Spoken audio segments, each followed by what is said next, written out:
dalam Undang-Undang Dasar Negara Kesatuan Republik Indonesia tahun 1945, Pasal 1 Ayat 3 menyatakan bahwa negara Indonesia adalah negara hukum. Assalamualaikum warahmatullahi wabarakatuh.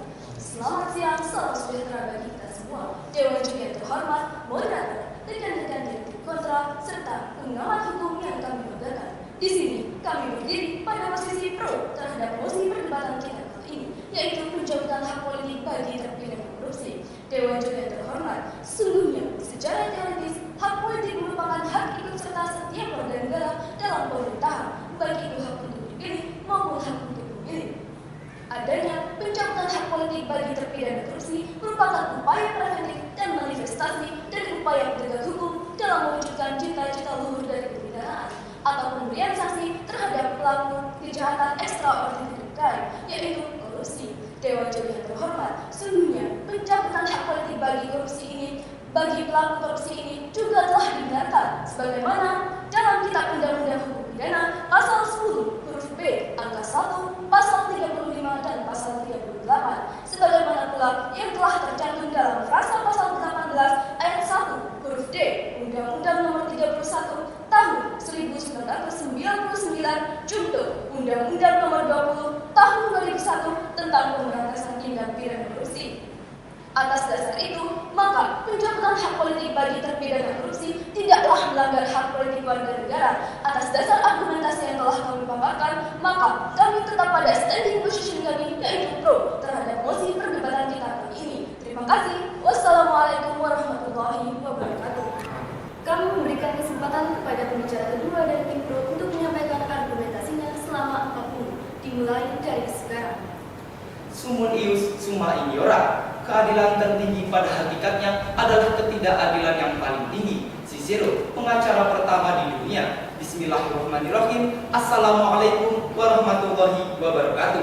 Selamat sore dan salam sejahtera bagi kita semua. Yang kami hormati Dewan Juri, yang kami hormati moderator, serta rekan-rekan kami dari tim kontra, tak lupa kepada seluruh ahli hukum serta pengamat konstitusi yang ada di ruangan ini. Dewan Juri yang kami hormati, mosi perdebatan kita pada hari ini yakni adalah pencabutan hak politik bagi pelaku tindak pidana korupsi, yang mana kami berdiri pada posisi pro. Secara tegas kami menegaskan bahwasanya kami setuju dengan adanya pencabutan hak politik bagi pelaku tindak pidana korupsi.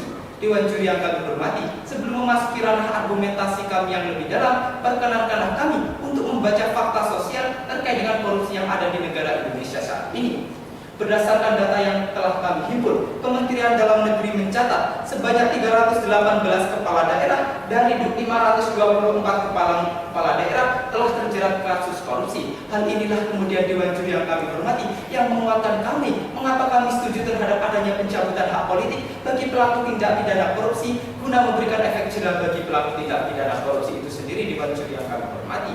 Selanjutnya Dewan Juri yang kami hormati, berdasarkan data yuridis yang telah kami himpun pula, Undang-Undang Nomor 28 huruf C, Undang-Undang Dasar 1945 telah memberikan batasan terkait dengan pemberian hak politik terkait dengan pencabutan hak politik bagi pelaku tindak pidana korupsi itu sendiri. Dewan Juri yang kami hormati, sebagai pelaksana Undang-Undang Organik dapat kita lihat di dalam pasal 73 Undang-Undang Nomor 39 tahun 1999 tentang hak asasi manusia pun telah memberikan batasan terkait dengan pencabutan hak tertentu, yakni adalah hak politik bagi pelaku tindak pidana korupsi. Justru ketika pencabutan hak politik sebagai pidana tambahan dijadikan landasan untuk melakukan penjeraan terhadap para koruptor, hal inilah tidak tepat pada konsep ketatanegaraan saat ini. Ketika data ICW menyatakan hanya terdapat 7 kasus yang kemudian dijadi pencabutan hak politik sepanjang tahun 2016 itu sendiri. Terima kasih. Tindak pidana korupsi merupakan salah satu extraordinary crime, maka perlu adanya Dewan Juri yang kami hormati di extraordinary enforcement guna memberikan efek jerah bagi pelaku tindak pidana korupsi. Berdasarkan data tersebut, kemudian perlu adanya pencabutan hak politik bagi pelaku tindak pidana korupsi merupakan penerapan hukuman yang ideal terkait dengan keadaan sosial yang ada di saat ini. Dewan Juri yang kami hormati, mengutip pendapat tokoh yakni adalah Ibu Maria Farida selaku pakar hukum tata negara Universitas Indonesia dan juga salah satu anggota dari Hakim Konstitusi. Secara tegas beliau menyatakan bahwasanya ketika kita ingin memberikan hak asasi manusia kepada orang lain, kita pun tidak boleh melanggar hak asasi manusia orang lain itu sendiri. Dewan Juri yang kami hormati, justru pencabutan hak politik yang kemudian didasarkan pada norma hukum yang saling bertentangan merupakan pelanggaran terhadap hak asasi manusia karena bertentangan dengan hak strikta itu sendiri. Terima kasih. Kami pun mengakui Dewan Juri yang kami hormati adanya pertentangan norma yang diatur di dalam Kitab Undang-Undang Hukum Pidana dengan yang tertuang di dalam putusan Mahkamah Konstitusi nomor 4 tahun 2009. Maka dari itu, solusi yang kami tawarkan adalah sinkronisasi serta harmonisasi undang-undang terkait, yakni adalah Kitab Undang-Undang Hukum Pidana dengan putusan Mahkamah Konstitusi itu sendiri. Dewan Juri yang terhormat, maka dari itu akhir kata, jikalau hukum adalah mentari bagi pembangunan, maka jangan biarkan korupsi menjadi awan kegelapan perebut keadilan. Terima kasih. Wassalamualaikum warahmatullahi wabarakatuh dan salam konstitusi. Selanjutnya kami akan memberikan kesempatan kepada pembicara ketiga dari tim kontra untuk menyampaikan argumentasinya selama 4 menit. Dimulai dari sekarang. Bismillahirrahmanirrahim. Assalamualaikum warahmatullahi wabarakatuh. Selamat siang dan salam sejahtera untuk kita semua. Dewan Juri yang terhormat, moderator yang kami hormati, tim pro yang kami hormati pula, beserta pengamat konstitusi yang berbahagia. Kami pun sangat memahami bahwa korupsi merupakan extraordinary crime sehingga dibutuhkan extraordinary law enforcement untuk memberikan efek jerah dan memberantas tindak pidana korupsi sampai ke akar-akarnya. Namun, jika pilihan tersebut jatuh kepada pencabutan hak politik di mana didasarkan pada norma hukum yang saling bertentangan, maka saat itulah upaya penegakan hukum telah tercerabut dari nilai-nilai konstitusi sekaligus tidak mampu mewujudkan keadilan sebagai mahkota dari negara hukum. Atas landasan itulah kami berdiri pada posisi kontra menolak pencabutan hak politik bagi terpidana korupsi. Selanjutnya, untuk memperkokoh bangunan argumentasi kami merangkumnya dalam 2 poin utama. Yang pertama, bahwa pencabutan hak politik bagi terpidana korupsi sesungguhnya bertentangan dalam tataran norma hukum itu sendiri. Sebagaimana yang dinyatakan oleh tim pro bahwa terdapat putusan Mahkamah Konstitusi nomor 4 tahun 2009 dengan Kitab Undang-Undang Hukum Pidana, sehingga pertentangan ini justru memberikan. Dewan Juri yang kami hormati, lagi-lagi rekan-rekan kami dari tim kontra tidak memahami apa yang telah kami katakan, bahwa saya terkait dengan pertentangan norma merupakan sebuah realita yang ada. Maka dari itu sinkronisasi serta harmonisasi norma merupakan salah satu solusi yang kami tawarkan. Terima kasih.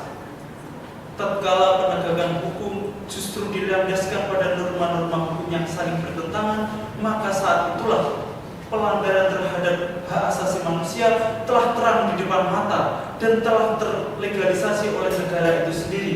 Oleh karena itu, asas legalitas hukum pidana menunjukkan bahwa setiap perundang-undangan perlu memiliki unsur lex serta dan lex stricta agar pemidanaan tidak serta-merta menjadi ajang penghukuman semata, namun mampu memberikan keadilan sebagai cita-cita dari negara hukum itu sendiri. Memasuki poin argumentasi kami yang kedua, sesungguhnya pencabutan hak politik tidak memiliki urgensitas yang nyata dalam tataran politik di Indonesia. Yang pertama, karena sesungguhnya telah diatur bahwa para pelaku yang didakwa dengan pidana lebih dari 5 tahun telah dilarang untuk menduduki jabatan publik. Hal inilah yang kemudian menjadikan pencabutan hak politik nyata-nyatanya hanya retorika pemanis belaka. Jeremy Bentham kemudian menyatakan dalam an Introduction to Principle of Moral and Legislation bahwa ketika sebuah pemidanaan itu memiliki landasan yang groundless dan needless, maka pemidanaan itu tidaklah tepat ketika diterapkan dalam suatu negara. Dewan Juri yang kami hormati, terkait dengan persyaratan yang telah ditentukan undang-undang guna seseorang ingin menjadi pejabat publik, hal ini tidaklah relevan kemudian dihubungkan dengan pencabutan hak politik, karena di dalam undang-undang tersebut ada yang frasa yang menyatakan bahwasanya seseorang tersebut tidak melakukan tindakan tercela. Kemudian seberapa batasan tersebut? Terima kasih. Telah terang kami nyatakan dalam argumentasi kami bahwa batasan tersebut adalah ketika seseorang didakwa dengan pidana 5 tahun penjara, maka secara otomatis, secara mutatis maka orang tersebut tidak mampu mencalonkan diri dalam pilihan jabatan publik. Hal ini kemudian ditegaskan oleh Prof. Sudarto dalam Kapital Selekta Hukum Pidana bahwa sebuah upaya pemberantasan korupsi dalam hal ini penal policy harus merupakan integritas dari seluruh peraturan perundang-undangan yang ada, sehingga tidak terbatas pada Kitab Undang-Undang Hukum Pidana saja, namun juga meliputi undang-undang terkait pembatasan hak jabatan penduduki jabatan publik itu sendiri. Oleh karena itu, kami menolak pencabutan hak politik itu sendiri. Terima kasih. Demikianlah perdebatan kita pada kali ini. Terima kasih. Wassalamualaikum warahmatullahi wabarakatuh.